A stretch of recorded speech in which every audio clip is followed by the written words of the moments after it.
So it's come to my attention that I have a big bird's nest behind my monitors. Today I've decided to take care of it. I'm going to show you how to fix your messy cables. Now for my setup, my problem is I have my PC mounted on the wall. Well, it's not mounted, it's just sitting on a shelf that's mounted on the wall. And it has all its wires running through the wall too. So anytime I want to add a wire, it's a pain. I gotta tie it to like a string or another wire and pull it out.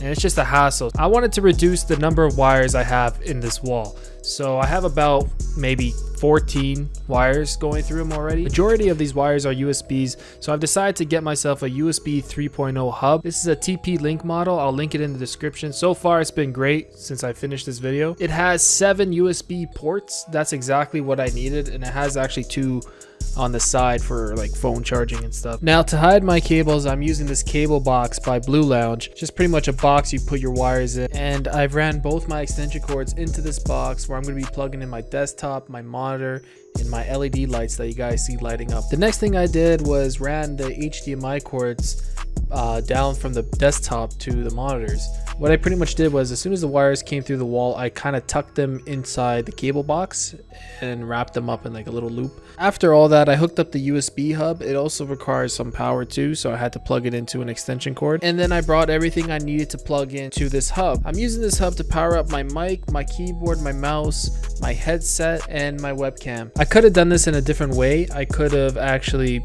mounted this box underneath my table so you couldn't see this thing completely, but then I would have had to drill a hole somewhere in the desk to shoot the wires from the monitors and the lights down through. I may consider that in the future, but for right now I think this is okay. It's way better than what it was from before. There are other things you could use to hide your wires. I've seen like this little hammock for your wires that you hang behind your desk. Anyways, I just want to show you guys my method of cleaning up messy wires. I hope this helps you all on deciding on which method to go with, whether it be the cable box or the cable hammock. Let me know what you guys think in the comments down below. Tell me if you think this cable box was a good way of hiding my wires. I will be doing a gaming room setup or gaming room tour. I haven't done one of those in forever. I just moved into a new house and I finally finished my little man cave, so I'd like to make a video on that. Besides that, thank you so much for watching, and I'll see you guys all in the next one.